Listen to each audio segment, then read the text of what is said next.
Fala galera, sejam mais uma vez muito bem-vindas, muito bem-vindos a mais um Foca no Prazer aqui do Seu Prazer TV. O meu nome é Bruno Lima, sou terapeuta sexual, sexólogo, especialista em sexualidade humana e estou aqui hoje para trazer mais um vídeo do nosso canal, do nosso programa Foca no Prazer. Não sei se você se lembra, mas a gente está na parte 2 do estudo de caso sobre a questão da Mariana. Se você não assistiu o vídeo anterior, você precisa assistir, volta no canal, assiste o vídeo anterior para você entender esse caso. Só para relembrar vocês, Mariana é uma mulher casada há 5 anos que percebeu que algum tempo para cá vem perdendo o desejo, vem perdendo o interesse pela relação sexual com o marido.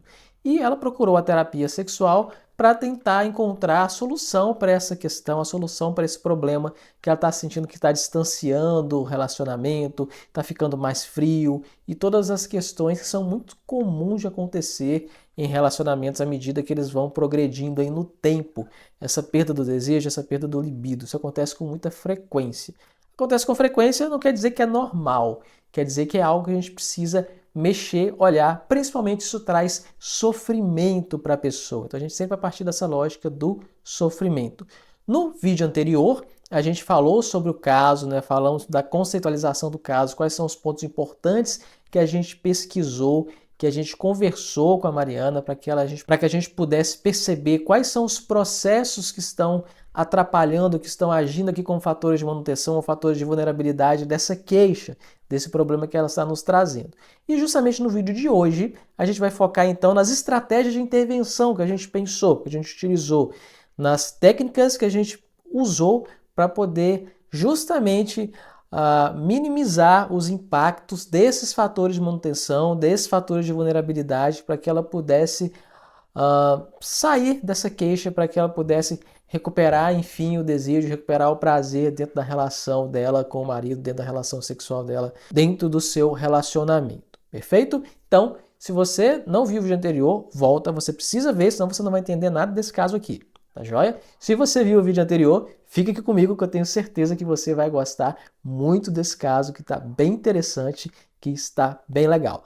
Então, sem enrolação, vamos aqui dar continuidade àquele caso. Tá joia? No vídeo anterior, como eu falei, a gente identificou quais são os processos que estão disfuncionais, os processos que estão agindo ali como fatores de manutenção, como fatores de vulnerabilidade para que aquela queixa continue ali na vida da Mariana, certo? Então vou falar um pouquinho sobre esses. Não sei se você se lembra, mas um dos processos que a gente identificou foi a questão das crenças disfuncionais. Mariana batia muito na tecla da questão do sexo como uma magia, como algo que tinha que acontecer naturalmente, tinha que ser muito bom. Se ela tivesse que ficar falando sobre sexo, se ela tivesse que ficar explicando o que ela gosta, o que ela não gosta, nas palavras dela, isso tornava a coisa sem graça, isso perdia a graça da relação. Ela acreditava que tinha que acontecer espontaneamente, naturalmente, magicamente. E isso é um fator que foi identificado como um dos fatores que estavam perpetuando a queixa dela. Porque se ela acredita que não precisa falar, que aliás que se falar piora ainda mais a situação, dificilmente ela ia entrar no entendimento com o marido para poder saber, enfim, quais são as carícias, quais são as posições, quais são os estímulos que mais davam prazer a ela. E sem prazer, logicamente, a relação vai esfriar, a relação vai ficar sem graça e o desejo vai tender a diminuir cada vez mais com o tempo. Vou continuar aqui passando para vocês algumas das anotações que eu fiz sobre esse caso. Presta atenção que é interessante, agora especificamente falando dessas crenças disfuncionais. E utilizando a técnica do método socrático, eu perguntei para ela a seguinte coisa, olha só, presta atenção. Mariana, você me disse que quando o sexo não é espontâneo, ele perde a magia. E quando ele não é espontâneo, o que acontece com a sua satisfação? Mariana responde, aí a satisfação não vem, né? Porque eu fico pensando que não é natural, que tem algo de errado acontecendo. Eu perguntei. Então, a crença de precisar ser espontâneo acaba levando à não satisfação, né? E Mariana respondeu, pensando assim, sim. Se eu fico esperando a magia e ela não vem, eu acabo me frustrando. E eu falei, perfeito. E se a gente virasse isso do avesso? E se a magia estivesse justamente em como vocês se conectam e constroem essa experiência, mesmo que isso envolva conversar, explorar e não só esperar que aconteça do nada? Ela respondeu: Bom, nunca pensei por esse lado, mas pode fazer sentido, porque esperar realmente não está funcionando. Então, olha só que interessante. Eu utilizei o método socrático para que Mariana pudesse perceber a inconsistência da própria crença. Que, na verdade, o que estava atrapalhando o tesão, o que estava atrapalhando o desejo, o que estava atrapalhando o prazer, não era em si o sexo não acontecer magicamente, mas justamente a crença de que ela achava que precisava acontecer magicamente. É justamente esse pensamento que estava fazendo com que a coisa não acontecia, né? E aí ela se frustrava. A frustração vinha muito mais da crença que não se concretizava do que, enfim, da relação sexual propriamente dita. Então, a intervenção terapêutica, ela não vai simplesmente através da psicoeducação, ou seja, não é simplesmente você dar uma informação, você virar para a pessoa e falar assim, ah não, mas você não pode pensar assim, porque quando você pensa assim acontece isso, isso e aquilo. Esse método socrático, o método das perguntas, ele vai muito além, porque ele coloca o próprio paciente a pensar e a refletir na sua própria fala, daquilo que está acontecendo, e ele consegue associar aquilo como um fator que realmente está provocando a queixa, que aquilo que ele está reclamando está sendo provocado justamente por esse tipo de crença, por esse tipo de pensamento, certo? A gente está passando aqui por alguns detalhes, a gente não está aprofundando realmente no caso dela, mesmo porque aqui foram várias sessões.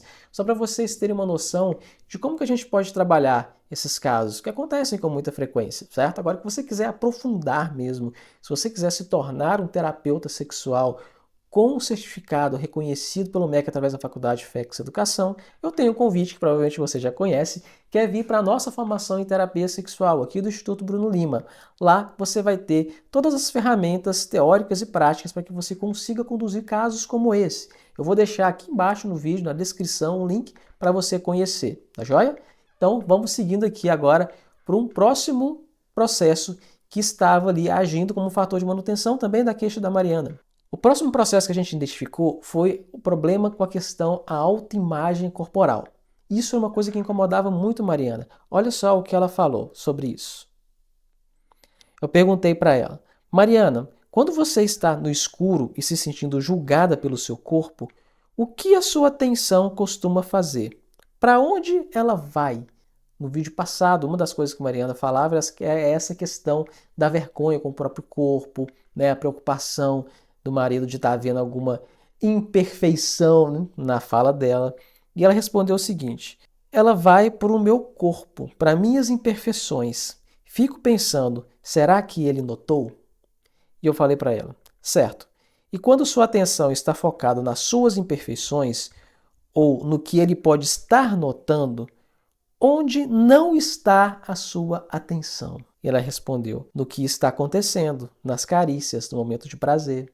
Então percebe? Quando a pessoa está colocando o foco no corpo, na questão da autoimagem corporal que está distorcida para ela, que não está legal para ela, ela para de focar nas sensações, ela para de focar no que está acontecendo, ela para de focar no prazer. Quando você para de focar no prazer, ele não vai acontecer. E aí, né, eu continuei aqui. Exato. Então, essa preocupação com o corpo, por mais que você queira evitá-la, acaba te afastando do prazer que você busca, tá certo? E ela diz: parece que sim, é um ciclo vicioso. Exatamente, é um ciclo vicioso. Então, como a gente pode trabalhar essa questão? Qual técnica a gente pode utilizar para uma intervenção desse caso? Os exercícios de mindfulness são exercícios que trazem presença plena, atenção plena para aquilo que você está fazendo. Então, você passar alguns exercícios de mindfulness fora da questão sexual, apenas alguns exercícios onde a pessoa possa praticar atenção plena, seja no banho, seja comendo alguma coisa, perceber as sensações, as percepções. E depois que você tiver treinado um tempo, levar essa situação para dentro da relação sexual, dela poder perceber as sensações, focar naquilo que é erótico, naquilo que é prazeroso. Por mais que tenha ali a questão da ideia, da imagem corporal que possa estar atrapalhando, mas focar naquilo que realmente vai trazer prazer, vai ser interessante, para que aí sim, quando o prazer acontece, quando você foca no prazer, a coisa começa a acontecer de verdade. Agora, vamos falar de um outro processo que a gente identificou também no vídeo anterior. Uma das coisas que Mariana reclamava também era do estilo de vida, que eles trabalhavam muito, que eles tinham pouco tempo para se relacionar sexualmente. Quando chegavam em casa já estavam muito cansados, e olha que nem tinham filhos, hein? E aí ela mal queria pensar em relação sexual, coisa do gênero, queria mesmo é descansar. E ela percebia que isso também estava atrapalhando. E de fato, quando a gente olha a literatura científica, os estilos de vida são sim processos que podem atrapalhar em muito a relação sexual quando eles estão disfuncionais, tá? Então, esse é um ponto importante que era necessário trabalhar também, que era necessário uma intervenção aqui. Então, olha só interessante a conversa da gente. Eu falei, Mariana, considerando a correria do dia a dia que você comenta, se o sexo não é espontâneo, ele simplesmente não acontece. O que você acha que precisa acontecer para que o sexo tenha um espaço real e consistente na vida de vocês? Ela me respondeu, acho que teríamos que, sei lá, marcar um dia, um horário, mas pensar isso parece ser tão sem graça, tão obrigatório. Olha só que interessante. E eu respondi, compreendo essa sensação, mas vamos pensar em outras áreas da sua vida que são importantes. Por exemplo, você marca reuniões de trabalho, agenda compromisso com os amigos. Essas coisas perdem o valor ou a importância só porque são planejadas? Agora reflete aqui comigo, você. Pensa numa viagem ou mesmo numa saída com amigos que você planeja, que você marca. Isso deixa de ter graça, isso deixa de ser gostoso, isso deixa de ser legal porque foi planejado, porque foi marcado? Isso é uma boa reflexão para você fazer com seus pacientes que têm essa questão também quanto a agendar, marcar horário para relação sexual, por exemplo. Mariana respondeu o seguinte: não, claro que não. Elas são importantes, por isso mesmo que eu agendo, para garantir que aconteçam. E se a sexualidade, eu falei, a conexão de vocês fosse igualmente importante, digna de ser agendada e protegida para que realmente aconteça e seja nutrida? Qual o ganho que vocês teriam ao fazer isso, mesmo que no início pareça sem graça? Lembrando que eu não estou dizendo aqui que todo sexo tem que ser agendado ou que marcar dia e hora para sexo vai funcionar para todo mundo. Não é isso. Mas em situações do dia a dia muito corrido, de estilos de vidas muito disfuncionais sexualmente, isso pode ser uma saída. Isso pode ser uma intervenção. E ela respondeu o seguinte: teríamos mais sexo para começar, né? E talvez, se for um momento só nosso, sem distrações, a gente se conecta melhor. Então, o que a gente pode fazer? Pode sugerir exatamente o que foi sugerido. Encontros da intimidade, momentos reservados para o casal, local onde eles tenham ali intimidade, que eles tenham um local reservado para eles, onde não vai ter mais interferência de outras coisas, de outras pessoas. Isso pode ser fundamental para que eles consigam reconectar essa intimidade, até para que ela consiga focar nas sensações, como a gente falou anteriormente, e até para que ela consiga perceber e conversar mais com o seu marido a respeito do que ela gosta ou do que ele gosta, de como poderia tornar o sexo mais prazeroso. Olha só que interessante. Um outro ponto importante que a gente encontrou também no vídeo anterior, na conversa inicial, né, na nossa conceitualização de caso, foi a questão da regulação das emoções. Mariana tinha uma questão com isso também. E a literatura mostra que realmente esse processo da regulação das emoções, quando ele está disfuncional, ele vai impactar sim na sexualidade. Então olha só que a gente conversou sobre isso. Mariana, quando você sente aquela ansiedade ou vergonha durante o sexo e você se desliga, o que essa atitude resolve para você naquele momento? Mariana respondeu: minimiza o meu desconforto, a frustração de não chegar lá.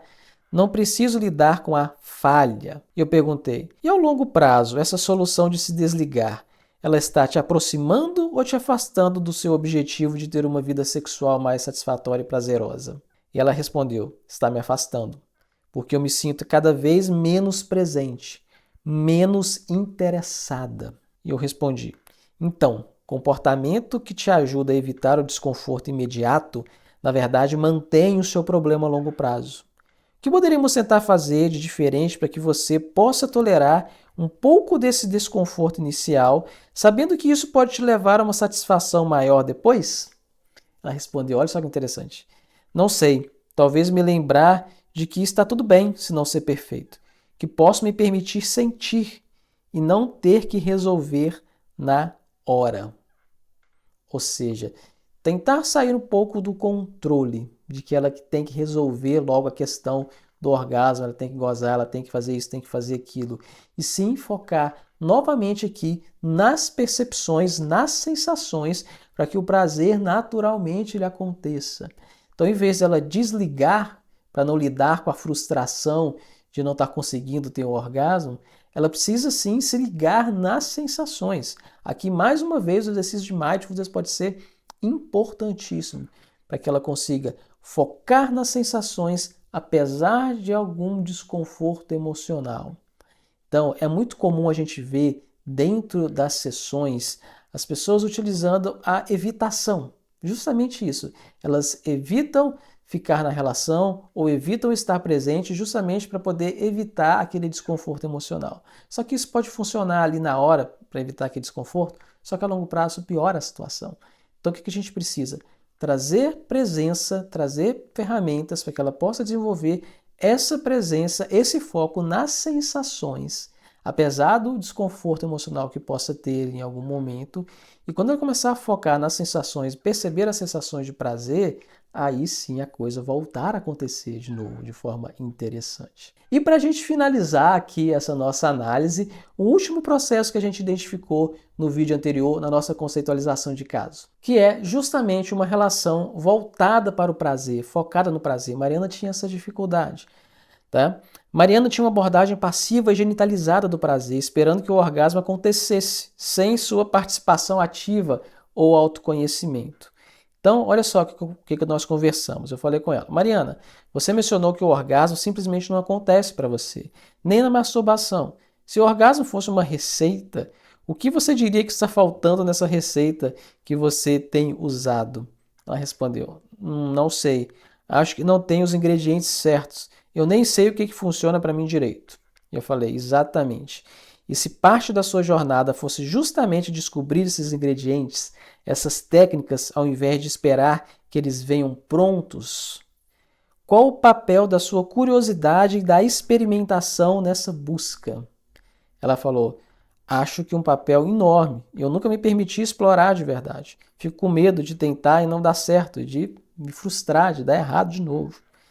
E eu perguntei, e qual o custo desse medo para o seu prazer e para a sua satisfação? E ela falou, o custo é que não tenho prazer nenhum. Eu preciso mudar isso. Aqui é importante ela perceber que o fato dela não explorar, né, não experimentar, que seja na masturbação, que seja na própria relação sexual, buscar coisas que possam realmente satisfazer ela, esse fato dela evitar essa busca é o que está dificultando também que o prazer aconteça. Porque ela evita a busca para evitar se frustrar, evitar de não dar certo. Só que evitando essa frustração, evitando buscar o próprio prazer, ela acaba não tendo prazer e mantendo a própria queixa, mantendo aquilo que fez ela buscar a terapia, buscar a ajuda. Então é isso que as pessoas precisam perceber, é isso que o seu paciente precisa perceber. Os fatores que estão ali atrapalhando.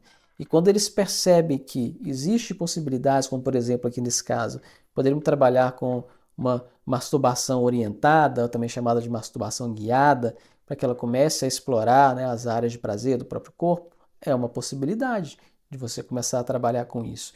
Para que ela perceba que essa busca ativa é que vai realmente fazer essa diferença. Tá? Galera, depois desse caso, depois de todas essas intervenções, não foram feitas, claro, numa sessão só, foram várias outras conversas, eu trouxe aqui alguns pontos interessantes, os pontos mais interessantes que chamaram a minha atenção para você. Mariana conseguiu, aos poucos, recuperar o desejo, aí eles começaram a ter mais relações sexuais, mesmo porque eles começaram a agendar, a marcar ali, né, para que eles pudessem ter um momento ali para eles. Então, realmente, foi um trabalho bem interessante, que trouxe bons resultados ali para ela, para o marido dela e para a vida desse casal como um todo. Então, eu quis trazer esse caso para que vocês entendessem, primeiro, a importância de fazer uma boa conceitualização de caso, entender realmente quais os processos que estão ali atrapalhando ou mantendo a queixa, e não simplesmente fazer um diagnóstico, ela tem um transtorno do orgasmo, ela tem isso, ela tem aquilo. Ela tem situações da vida, processos que estão disfuncionais, que estão atrapalhando, que estão mantendo a queixa. Isso é um ponto que a gente precisa focar. E focar também a partir da lógica do sofrimento. O que está causando sofrimento nela? Qual que era a questão que estava trazendo esse sofrimento? A partir disso a gente começa a trabalhar. A gente precisa fazer uma conceitualização de caso bem feita e a partir disso indo para as técnicas de intervenção. E aí, gostou do vídeo? Achou interessante? Coloque aqui nos comentários que eu quero saber. Não esqueça de deixar seu like, se inscrever no canal, que está sempre saindo vídeo novo por aqui. Tá joia? No mais, eu agradeço muito por você ter ficado aqui até agora e até o nosso próximo vídeo aqui no canal. Um grande abraço para vocês, galera. Até mais. Tchau, tchau.